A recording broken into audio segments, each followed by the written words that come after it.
Hey, what's going on, everyone? This is Greg, your co-host to the Grilling to Get Away podcast, and I'm here with my buddy. What's that, everyone? This is Ben. Ben, hold on to your hat. It's really windy out. You said that when I walked in the door. I sure did. It's a good old Curious George reference for you. One of your favorites? Hang on to your hats. Yep. Yeah. It's the Halloween episode. That's the Halloween one, yeah. Well, But I felt it was appropriate because it's so windy out. Hang on to your hat. okay. This one's getting away from us all. Alrighty, yeah. Well, I'm not going to start over. So, imagine that. well, how you doing, man? Good. Good. Good. It's good to see you. You too. Yeah. You got your wingman shirt on. Yeah. I felt it was appropriate. Yep. We're going to the game on Friday.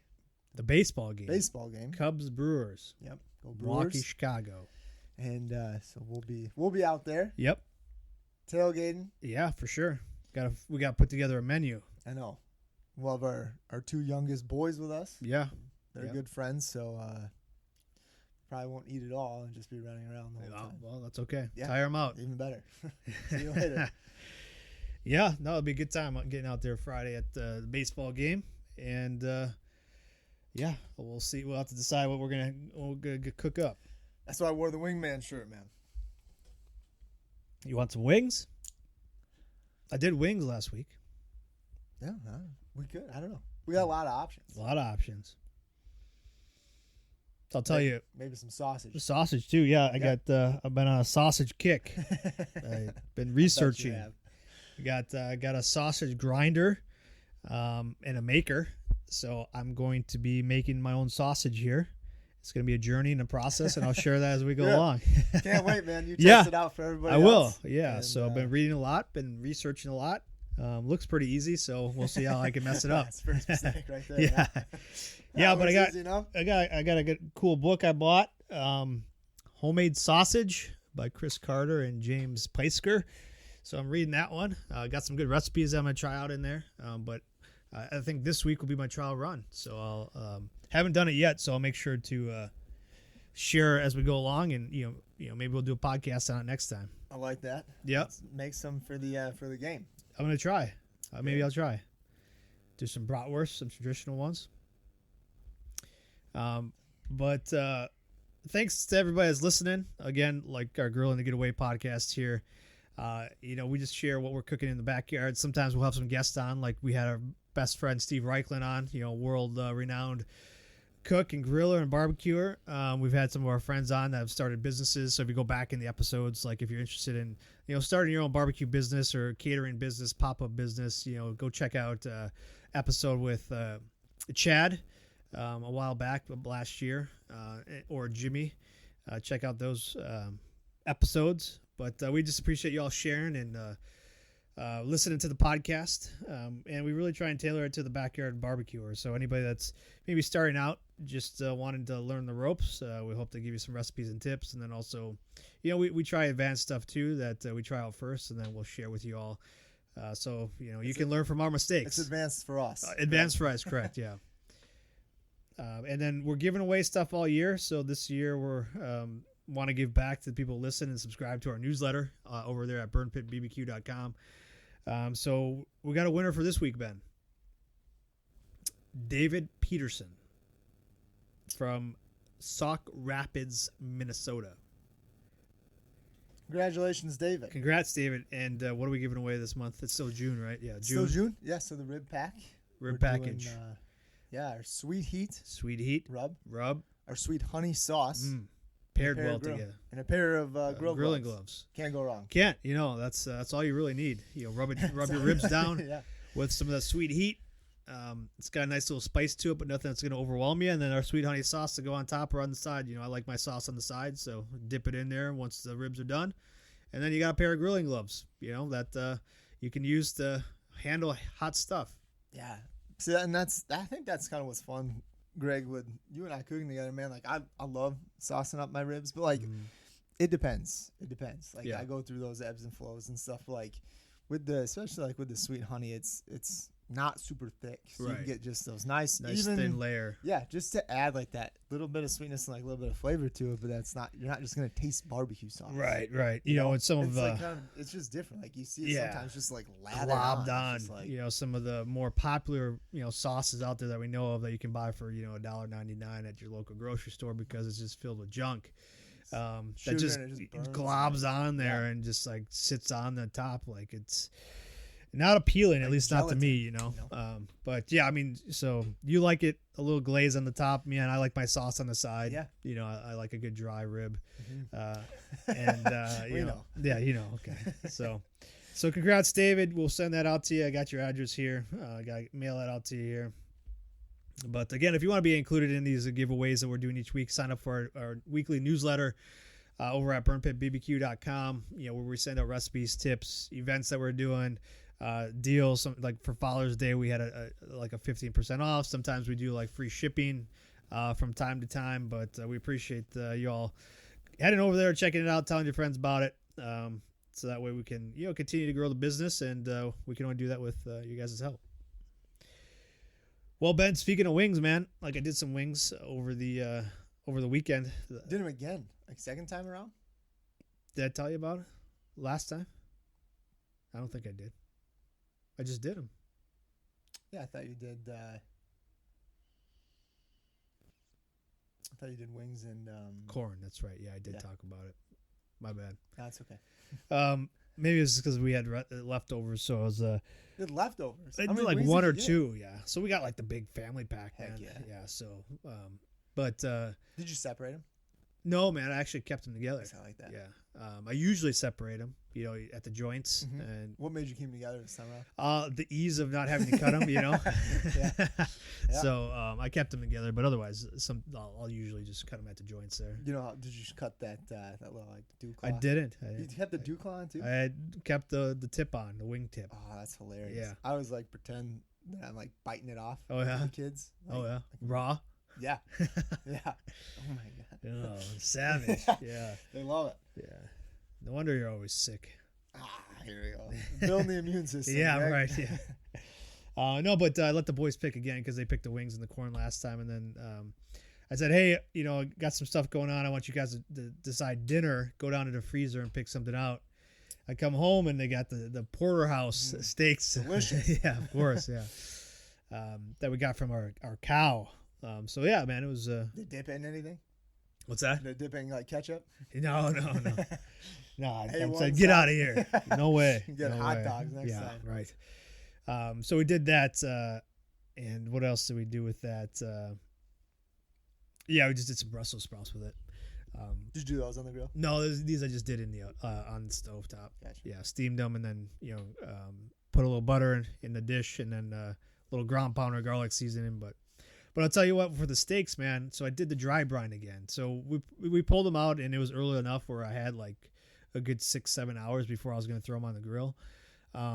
So I just rub some salt on them, you know, and let them put them back in the refrigerator till, you know, about a half hour before I was about to ready to throw them on. And my wife says, man, it makes a ton of difference. Yeah. So like if you haven't, like we talked about dry brine a few episodes back, but I was like, okay, well I'm gonna do it again because I had really good results the first time, so I did it again. And You just said salt? I just did salt. So I did some sea salt. I went sparingly this time, so I didn't put as much on it. But we had 4 porterhouses. They're about almost an inch thick, so they're pretty decent size. So I just lightly coated both sides with a little bit of sea salt and then put them back in the refrigerator. But when I did pull them out, then I put some ground pounder on them, like our garlic seasoning. So it does have a little bit more salt to it, and some pepper and garlic, obviously. And then I grilled them up directly over the coals, and because I was using my Weber 22-inch. And man, I tell you what, like the salt from the dry brine, like it penetrates the meat pretty good. So my wife's like, man, it's the dry brine's like does a really good job of like bringing some of that flavor through. It was moist, it was pull apart, like type of cook where like it was So with this one, man, were you going for like a certain temp? Were you going for a feel? Man, I was going kind of more of a feel. Yeah. Because like like I threw them right over coals, so like it got a nice char on both sides of it. And, how long were you going about? Man, 4 minutes with that? Yeah, it wasn't too long. Yeah. You know, it was 4 to 5 minutes aside. And then like once, because they were pretty big too, Right, so like I had to navigate because I only had like a two zone Sure. a 2-zone fire going on, so I had to like once one steak was kind of done, I pulled it back to the cool zone and I put another one on there. So it took a little bit longer, but like I was looking 4 to 5 minutes aside, get a nice char on there, and then let it rest a little bit while we finished up the rest of the meal. But again, like this is the second time I've done dry brine on the steak, and I'll tell you what, like the flavor has just been kind of kicked up a notch because of that. So if you haven't done it, go ahead and try it out. Just sparingly use salt on both sides and let it rest overnight if you can, but a few hours even it makes a big difference. Yeah. Would you do that with like chicken? I don't know, man. Like with the chicken, yeah, I guess, because especially if you got the skin on it, like the salt's gonna help dry out the pull out the moisture or whatever, and then dry out that skin so you get a nice crispy skin on it. So I guess you could do that. But I did it with the wings. Like when I did like the wings the other day, last time we talked about it, like I put our downrange St. Louis style rub on there. It's got a little bit of salt in there, obviously, and I coated all the sides of it, and then I let it kind of air dry in the refrigerator, so it dried it out a little bit, crisped up the skin, and it had real nice skin when I grilled them up. How long did you let those kind of brine for? Again, that was kind of a few hours. Yeah. Mm-hmm. Yeah. Good flavor again, But yeah, I mean, you just got to play around with it a little bit. Like you don't have to just rub it on right away. If you have a little bit of time, rub it down, put it back in the fridge, and then overnight if you can. If not, a few hours makes a difference. But the steaks were great. Good job. I did a good job. Yeah. Everybody ate them up. People had seconds because they were big enough. So, I think was that all I did? I did, and then some chicken. Yeah. So, chicken prep for the week, chicken breasts. Yeah. So that one I just use our garlic seasoning on. Man. Yeah. So I did that. Same thing, but like chicken breast, man. Mm-hmm. And I cut them, so you kind of have like the smaller end, right? So I cut them more. I wouldn't say like in half, probably like almost like in thirds. But did like, you fillet it? Like you mean lengthwise, or you mean like? So I cut it. No, like I cut it widthwise. Like you got your breast, and I kind of measured out like almost like that third, right? But I left like 2/3, like the bigger, fatter, thicker side of the breast. Yeah. And cut that kind of that smaller end off, and then the bigger side I did fillet in half. Okay. So I cooked it like that. Mm. And same thing, garlic. Well, I went kind of heavy, and I cooked it up with some noodles and did some broccoli and stuff like that. Yeah. Nice. Yeah, man. Yeah, I've been really leaning into chicken a lot right now. We've been so heavy on the beef lately, which is great. Right. Yeah. But no, man. So we did some chicken. I did some pork chops. Mm-hmm. I did cook them a little too long, a little bit dry. But it's my own fault. It happens. Sure, absolutely. And it was one of those two. Like I was right in the middle of it.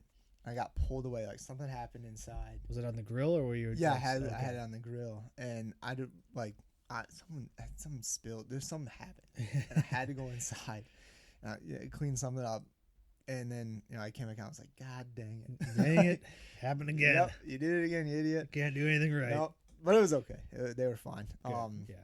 Yeah, pork chop is one of those where you gotta kind of really watch it, and then it can dry out pretty quick. Sure. Yeah. Yeah, I can, Greg. Yeah. Yep. Appreciate it. Sure, no problem. You're telling me this now. Yeah. Yeah, man. And then we did. I did some more chicken. We did a buffalo chicken dip. Ooh. Yep. We've talked about that before. You got a nice recipe. It's good, man. We did this one on the grill too. All of it. It was solid. It came out real good. I even this time I did like half a cup of beer in there. I've been going with that heavy too lately. Using some beer to cook with and stuff. Oh, the cook. I thought you were just heavy with the drinking it part. Don't worry about that, Greg. Well, beer for the chicken dip. Yeah. Well, for me, what's the ratio there? Don't worry about that. 4 to 1. Man. Numbers are hard, Greg. Tell me about Numbers it. are hard. But no, man, poured like half a cup of that in there too, and just add just like another little flavor to it and stuff, which was cool. It's good. Yeah. Delicious, man. Yeah. Well, good, man. Well, I'm glad you got a chance to get out. I know you've been really getting out there lately a lot. Me too, man. It's been good. Like in between like the rain, downpours, it's been okay. Yeah, it's like I swear I walked out to start the grill up, and then these clouds just start rolling in. I'm like, oh well, yeah, here we go. Right. Well, we're gonna do it anyways. Yep. What's the alternative, Greg? Yeah, I know. Well, I know you got like a list you want to talk about today, but before that, man, so I like to put questions out on our socials, so our Instagram or Facebook, and I get these questions from like when I'm part of these other grilling groups, and I see like a question somebody posts out there, and I like ones that like, oh, I'm really curious about, like me too, like, okay, I want to hear or see what the responses are from the folks that follow us, and two, ones that are going to be kind of polarizing, like you're going to get a lot of like either a lot of good response or wiseacres. Yeah, right. So this was one of those where I saw it on one of the groups I follow. Somebody asked, what do you do with leftover brisket? And I already knew what was going to happen. What's leftover brisket? Never heard of that before. So you get a bunch of that. Oh, just eat it. So cook it better next time, so there's no leftovers. Yeah. So I knew that was going to happen. So I was like, all right, let's see. And of course, like it, like you get hundreds of comments on it, but some really good ideas out there. What was your top 3? I mean, mac and cheese. Put it in mac and cheese. Delicious. Can't go wrong. Have it with eggs in the morning. With your Eggs and breakfast. potatoes? Yep. Make tacos with it. That wouldn't be one of my top choices. I don't think. But you can make brisket tacos or Sure. whatever. And then like other interesting ones like enchiladas. You can grind it up and make your own burger patties or whatever with that. I get it. If you're trimming it, save some of that fat. But yeah, I mean, so it's like one of those like, man, like everybody has an opinion.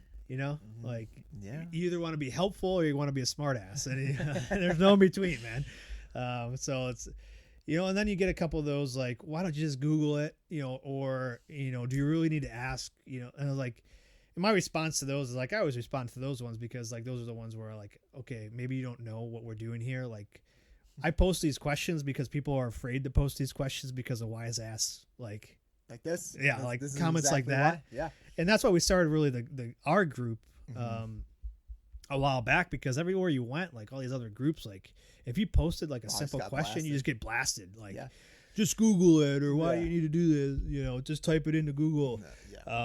So, I mean, that's why I try to educate those folks. Like, I know if I see this question somewhere else, like somebody else has that question and they're just too afraid to ask it on these forums because they're just going to get lit up. Right.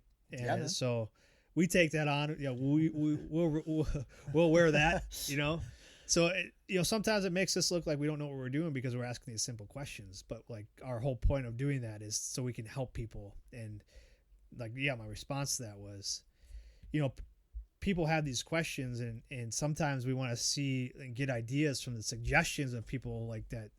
Like I saw some recipes or some ideas that I never would have thought of, and I could have Googled it, sure, but it would have taken me ages to get something like that, where now I have a whole list of recipes I could use. All I have to do is go back to this post, So just a side tangent I went on because I had to share that with you. But, if you see us posting questions like that, it's just because we know people have that question, and sometimes they're afraid to ask it. And if they do ask it, they like regret it because of all the negative Nancy's out there, the barbecue snobs, like we call them. So that's what we're here for is like, okay, I'll ask that question because I know a lot of people have it, and two, I know a lot of people have like great ideas that we could, use those ideas to try and create something new. One, like, I think like that's exactly like you just said it perfectly, man. It's like there's so much creativity out there, right? And these people that are, oh, hey, this is what I do, right? And it's like, dude, I never would have even thought of that. Mm-mm. That sounds awesome. Yeah. Right. Like there's so much opportunity to learn from them. Then I could ask them in that same, like, oh, do you have a recipe? Or then I could take that suggestion and then I can go search for it, right. Make it kind of your own right. stuff. Yeah. But build off of that. Yeah. So, No, man, I agree. Like, I think it's just like, I mean, some of the comments are funny. Right. Others are just like kind of eye rolling, just like, all right, cool, man, thanks. Like, yeah, right. Like, and your point is like, dot. mm-hmm. Like, those are the ones I like to respond to too, because then like you never get a response back. No, like they just like they disappear, yep. right? Because anytime like somebody challenges them or like they just go away, yep. and that's okay. And, yep. And that's what we do here is like we want to make sure people feel comfortable, you know, and like also people feel uncomfortable when they make, you know, comments like that, right? So, but yeah, man, like we got a lot of great ideas out there. So if you follow us on the socials, you know, Burn Pit BBQ, like our Facebook or Instagram. Like we encourage you to provide your suggestions and stuff because there are so many people that have great ideas and thoughts and recipes, and then you know you can build off of that. So I just wanted to share that with the podcast here. If you see us posting those types of questions on our socials, it's not because like, hey, we need that. It's more because like, hey, this is something that we know a lot of people might ask. I might need it. Right? There you go. Yeah, and might. Sometimes it might. Yeah. Yeah. And sometimes we do ask genuine questions that we do have, like when we ask about equipment or, you know, if we're doing market research, like, you know, we do ask questions, you know, on our socials about like what we might do with the business. Like, do you prefer this or this, or what's your go-to for this? Or, so, yeah, I mean, we use it for a lot of different areas, but I just thought it was interesting this week. And I knew that was going to be one of those ones where it was going to be polarizing a little bit, where you get kind of two camps. You get the ones that really want to be really super helpful and provide awesome suggestions. And then you get the other ones like, oh, you shouldn't have any leftover brisket, or do you even know how to cook it, or what is that? I've never heard of leftover brisket, you know, that type of stuff. You know, what type of cut is that? So, yeah. So, everybody's got a jokes, man. Yep. Everybody's a comedian. Sure are, man. They sure are. Until you respond back. Then they're a ghost. No, man. I mean, I think you're spot on, though. Like, people are just, some of the stuff that people are trying or doing and stuff, and it's just like, man, I never would have even thought about that. Like, to me, like that's the creative side of barbecue, right? Like that's the fun side. Like, you know, that's the whole point of it. Like, there's no hidden secrets, right? Just, I don't know, man. I don't know. That's. And I trust people that follow us too. Like, so like when you go and Google something, like you don't know the author. Like we establish relationships with these people that follow us and interact with us. So like I would tend to trust them a little bit more than just Googling something that and then some, unless it's some famous cook or something, obviously. But even then too, like when you Google those and you find those recipes, what's the first thing you do? I scroll down and see like the comments, like, oh, this was great. I would have done this. Right. That's like, you know, I kind of look at the ingredients and stuff, and then I go see down. What type of, you know, suggestions that the people who actually did the recipe did. You know, because you're hearing it from people that obviously they've done the recipe and then they found a way to make it a little better. Yeah, or tweak it, or hey, I didn't like this aspect. I like it spicy, so I added this. Right. So yeah, that was a great point too. Like, and that's why we want to build a community. Is like because you can get those insights and those tips and things from like not just a recipe, but from people that actually did it. And I hope like when people, you know, look at our recipes, they do that, you know? Yeah. Like, I mean, tweak it, make it their own. Like that's the whole, this is like, it's not, you have to follow this to a T. Yeah. Like I swear to God, I tell you this all the time. I'm so bad at following like recipes on all these cookbooks because like, and that's why like, you know, there's all these pages, even for our good friend, Steven Reichland, he's like, he's got like the 500 club, the 300 club, like you do X amount of his recipes and you post them, but like I don't follow him to a T and stuff. I put our twist on it and try it. Like, oh, I love this. I love 90% of this. I'm gonna tweak it and do this to it though. Yeah, it's, you know, for us when we put recipes out there, it's a starting point. Like it's like if you're new and you're just starting out, hey, follow this, do it one time and then tweak it, you know. And then what I've started doing too, man, and like all my cookbooks, because I know I'm not gonna give them back. I'm not gonna do anything. I started writing on the pages, like added this, tweaked this, like put this in, like you know, just so the next time I come back or do that one again, like this is what I did last time. This is what I liked about it. Yeah. Like Thomas Riddle in his potions book, right? Yeah, Greg. Gotta get the Harry Potter reference in there. Just like Tom Riddle. Yeah. Yeah. Okay. Someone's gonna pick up that book one day and it's gonna help them create delicious meals. Maybe. They'll We're find like, it in their what local bookstore what the hell is long this guy after you're doing? gone. Yeah. What's Maybe. this burn pit Jeez. stuff? Goodness.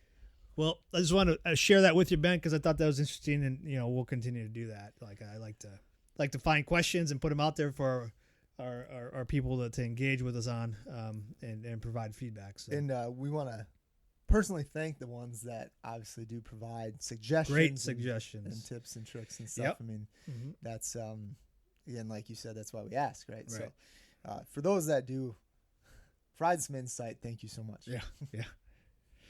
All right, Ben, what do you got? All right, man. So I told you this kind of before too, but like I've obviously our good friend Stephen Reichland. Best friend, yep. Yep. So I get his weekly emails through the Barbecue nice. Bible Yep. and stuff, and he came out with a good one, man. He's always posting different, obviously, recipes and techniques and stuff that he's trying and kind of some stuff. But this one I thought was important. It was 12 common mistakes beginner grillers make. Okay. All right, man. So All right, I'm getting a little feedback from your phone. If you could just move that a little away from the mic. how's that? That's worse. Let's see. That's better. But make sure you talk into the mic. All right, buddy. Number 1. Running out of fuel. Well, I've been there. Yep. I don't know. We've talked about it. I don't know if that's a beginner's mistake. What, did it happen to you last week, Ben? I'm just kidding. Did not happen to me, Okay. right? I'm stocked up and ready to go. Good. Let's see. Number 2, I like this one. Starting a fire with lighter fluid. Yeah, we obviously, if you're using charcoal, we recommend using a chimney. Mhm. Sometimes you can use like those tumbleweeds or whatever, But yeah, so we don't necessarily recommend lighter fluid, but if you're in a pinch, you gotta get it done. Do what you gotta do. Sure. Let's see. All right, moving on. Number 3, being unorganized. Woof. I think that's pretty broad. Yeah. Yeah. I'd say like as you get going, like you become a little bit more organized, but still sometimes it's like chaos, like, oh, where's this? Where did I put this? Oh my gosh, where is this? Where are my gloves at? Where's my thermometer? Okay. Now, I want to go back to that lighter fluid one, man. So I was listening to a local radio station right before around Memorial Day because Memorial Day was coming up, and they had, it's a big time for grilling and barbecuing, and they had a famous local chef on there. And I know this chef. I've seen him before because he makes the rounds on like the morning shows and stuff, but he's got a restaurant too, and he was talking about grilling and barbecuing, and he prefers propane. Okay, great. But then he got to the charcoal kind of thing, and he mentioned lighter fluid, and I was like, jeez. Here we go. How angry did you instantly get? Well, and sad, like, because this guy's got a huge platform, and he's on our local radio program that gets broadcast throughout a lot of the state at a prime time, and he's talking about like lighter fluid and stuff like, and this guy is like a well-known chef in the area. I was like, man, like if he's telling people to do that, like just think, like, I don't know. It rubbed me the wrong way, and then also like I get it, like you're maybe you're talking to like a larger population of people that aren't doing as much as we do, or want to take the time and effort to put in as much, they just want the easy way, like light it with lighter fluid and let it go, and but I don't know. I had to get that off. I'm just getting things off my chest today, Ben. So that kind of rubbed me the wrong way. So Did you write him? I'm gonna send him a strongly worded letter in a mail, certified mail. Good thinking. Yeah, signed Ben Cripple. That's fine. That is fine. All right, man. Number 4, failing to preheat your grill. And Well, it's gonna take a lot. It's gonna be it's gonna. checking all the boxes here. So what's the if you don't preheat your grill and you just put it on there? I mean, it's gonna be really hot, right? So when you put the fuel going, that's what he says here. Like a lack of patience can cause a lot of problems for a rookie griller, or even an inexperienced one. If direct grilling, that is cooking your food directly over the flames or hot coals, your food won't sear properly if the grill isn't sufficiently hot. And when that happens, the food has a maddening tendency to stick to the grill grates. Yeah, yeah. So when I was first getting going, I did that one time, man, where I was very impatient with it. Like, and it was charcoal. Like we were up north, so it wasn't my grill or anything like that, and I didn't really have a charcoal like chimney, and I put it on before it was ready to go. I was like, and it just took forever because like the grill had to warm up, preheat, and this was like vegetables and stuff, so they had to steam a little bit. So it wasn't the best time for me, but I learned that lesson. I think that's tough, man. It's tough. Like usually, you want to throw it on right away. I think it's. Yeah. I mean, it's either patience or I'm just, I used to just get so excited. Yeah, excited. Let's just run it. Yeah, I mean, with charcoal, if you're doing offset, it take a little bit longer. So like with roughly about 20 minutes to get the coals going, and then you dump them out, and then roughly another 15 to 20 minutes to get the grill, the temperature.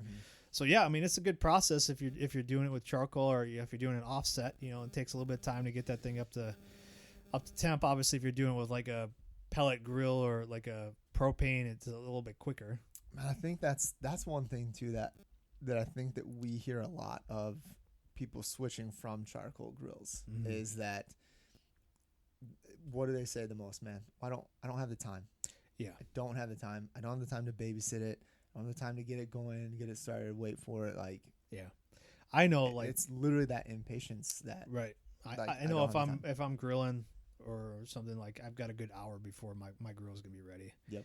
Ready to go. So it takes a little bit of planning, but yeah, I mean, I always search the old marketplace on Facebook to see if there's any really good deals on charcoal grills out there. And there's a ton out there right now, and some of the comments are just like, it's a great grill, I just don't charcoal grill anymore. Yeah. Like, I've moved on to something else, or I've upgraded and got something where I don't need a charcoal anymore. So interesting. Yeah. Yep. All right, man. Number 5. Building a one-dimensional fire.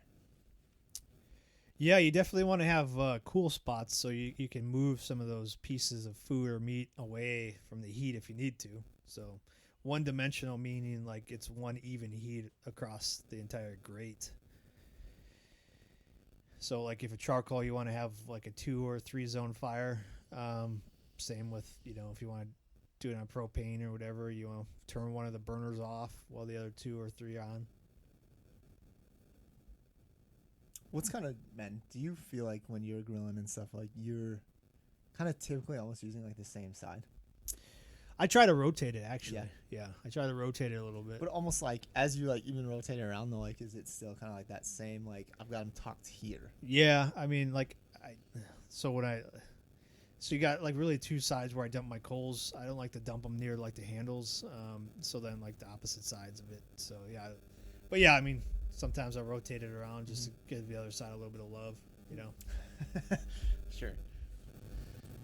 All right, man. Let's see. I get a lot of feedback from that phone. Oh, sorry, man. Better? Just a little bit. There you go. All right, practicing poor grill hygiene. I don't know. I like my meat to cook on top of my other meat.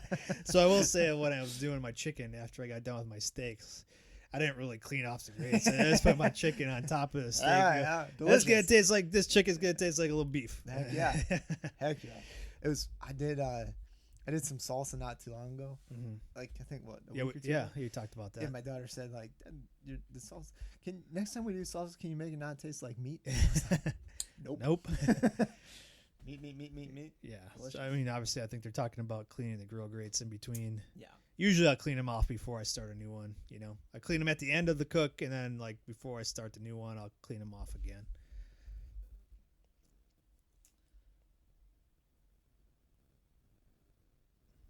All right, you ready? Yeah. Keep going? Okay. Let's see. Number 7, saucing too early. That could be a problem. It could be a mess. Yeah. You could burn your meats. You can make a big mess out of your grill. So yeah, you definitely want to wait till maybe you're close to finish before you sauce, if you sauce. Yeah, man. Then just charred the hell out of the outside. Yeah. Nah, not cooked in the middle. Especially if you got your sugar in that sauce, man. It's gonna burn. Oh, I like this one, Greg. Not learning the idiosyncrasies of your grill. I think that's a good one. That's a lot of big words. Break that down for me, Ben. Yeah, man. So let's see. What does he say? So the sooner you learn, grills often have their own quirks. Well, that's pretty cool. Yeah, I mean, the most consistent results will be perhaps your gas or pellet has hot spots. You Hot can spots, identify cool them by spots, laying. yeah. Oh, nice. This is a great tip, Greg. You can identify them by laying slices of cheap white bread, shoulder to shoulder, on the heat. The grill grate covering it entirely. So, man, you just take it and put it all over, and then you can see, like... Yeah. Because I know, like, it's not, like, some of those have coils underneath or whatever, so it's not even. So, yeah, it's a great tip to put some bread on there when you're trying to figure out which spots are your hot spots and some cool spots. So, obviously, the bread that gets charred the most has got the kind of the hot spots, and the one that's got the least is kind of a cool spot on your grill. Yeah, that's a great tip. Like, and then also, like, understanding, like, airflow. Like, you know, for the charcoal grill, it's in the offsets is especially important that you understand, like, if I set my vent to this position, like, I'll keep my temperature at this for this, you know, and the same with the bottom, you know, the top and the bottom flow. That's what I've learned the most is, like, how to kind of control that to get a temperature that I want. So if it's getting too hot and I want to bring it down, like, I close the vents a little bit. If I want to heat it back up, I open them up a little bit. So understanding airflow helps. No, I mean, I think that's kind of, again, like, part of the fun, right? Like, yeah, it's your grill, like, learning how to use it. It's like what works, what doesn't work, you know, and that takes a lot of time. It does. It takes practice. And it's maybe some bad cooks. Yeah, and different cuts of meat too, right? Yeah. Like how are they going to work in certain spots on your grill? Right. Just kind of knowing, like, okay, what zones where to put stuff. Yeah, that's why we don't start with brisket, but we hear it all the time. And I was one of them. Look at you. Yeah. All right, man. Misjudging doneness. Yeah, it's a dangerous game. Yeah, I mean, I rely on the thermometer quite a bit when I'm looking for something that needs to be kind of done. Like when you're talking about poultry, you know, even like pork, so to speak, you want to make sure that you're using a good thermometer. All right. Number 10, cross-contamination. Yeah, I mean, when you're at home and you're cooking, you want to make sure you're cleaning your spots or whatever you're using your hands to. Especially like when you're rubbing down meat and stuff. Like I always wash my hands in between. Like constantly. Yeah, constantly washing down my station. Mm-hmm. Yep. All right. Number 11, serving food hot off the grill. Now this could go one or two ways, Ben. It depends on what food you're serving. That's kind of what he says here. He says failing to let larger cuts of meat rest properly after cooking can cause the juices to run out, resulting in a dry texture. So again, like you just said, depends on what it is you're doing. Yeah, I mean, if you're cooking large pieces of meat, you, like, rule of thumb is you let it rest a little bit so it can reabsorb some of those juices and kind of settle back in. You know, obviously if I'm doing like vegetables or like mac and cheese or whatever, like it's good to go right away. Yeah. You know, baked beans. Yeah. Right away. Mm-hmm. Usually like burgers too, man. Do you let your burgers rest? Sometimes I will, like just a few minutes. Like I'm not serving them right away, and so it's like, here, come and get it. You know. Yeah, I think it kind of depends on like the burgers that I'm doing. I guess. Yeah, like if you're doing smash burgers, yeah, go ahead, top it up. You know. There you go, Greg. And number 12, impatience. Takes a little bit of time. Yep. Enjoy the process is what we always say. That's part of the fun. I mean, that's why we do it. It's just, but there you go. There you go. And, you know, some good tips, some good thoughts, you know, for, you know, those beginners out there. Man, even experience. Like, yeah, sometimes you forget. Yeah. You know, that bread tip there, that was new I've to never us. heard of that. Yeah. Never heard of it and stuff. I mean, makes sense. Right. Just load up your grill with some cheap bread and obviously if you're doing charcoal, you kind of know because one side you're putting charcoal on the other side you're not. So, but like if you're doing a propane or you got like a skillet or a griddle and then or like a pellet, because I've heard people that got like the Traegers and stuff, like they know like kind of where their cool spots are. So like if you don't, hey, maybe that's a tip for you. You try it out. Well, there you have it, man. There you have it. All right, man. Well, you got anything coming up this week? Well, we're gonna be going out to the game, so yeah, for sure. Hopefully, it doesn't rain. We'll be fine. We'll be fine. No, I don't. Bring the tent out there. I don't think I have anything like scheduled. Okay. Cool, man. So we'll see. Just kind of play it by ear. I haven't grabbed any corn yet, so I know the kids are asking for that. I'm not sure. Buddy. We've been made another batch of salsa. Man, you guys are just crushing that salsa, huh? Well, I grabbed tomatoes were on sale, so I just grabbed a bunch of them and a few jalapenos, and we had some onions, so I figured why not? Let's give it a go. Yeah, go for it. Yeah.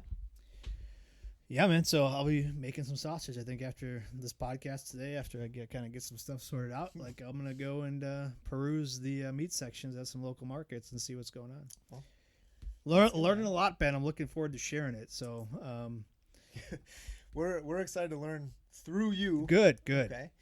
We'll but see. Yeah, man. I mean, I think I've got a lot of questions and stuff for you. So good.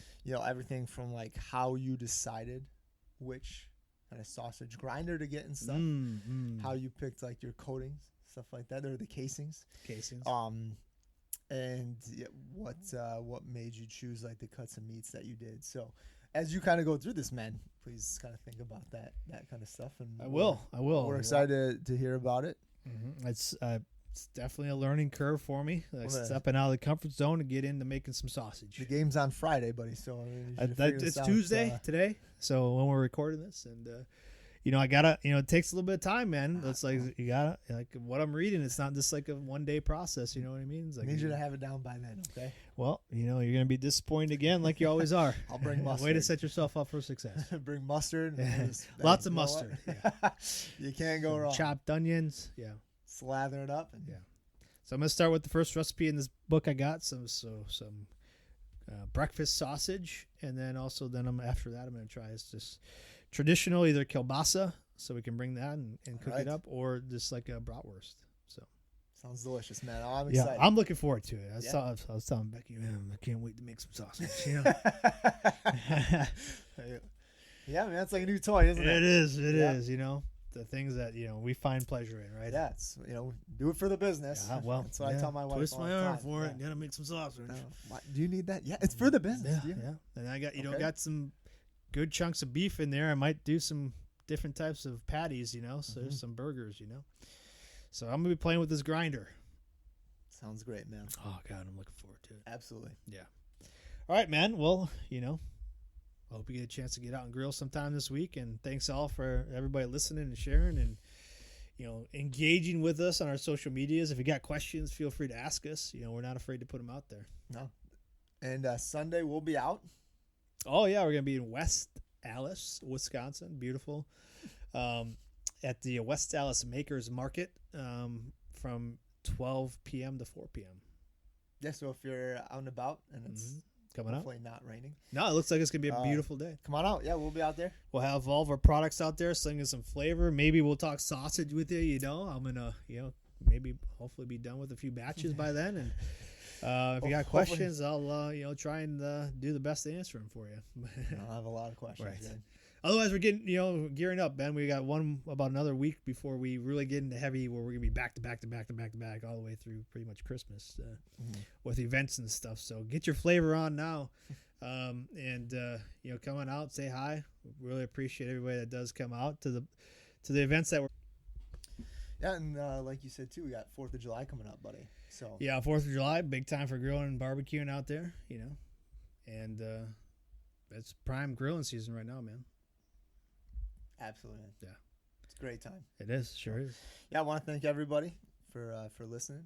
Continue to subscribe so we can send you some stuff. Some stuff, some gifts, some stuff that we enjoy. And next month we'll come up with something new to send out. Well, can't wait to see what it's going to be. You know what I mean? I do. Okay. I sure do. All right, man. Well, we'll talk to you next week. All right. Take it Cheers. easy.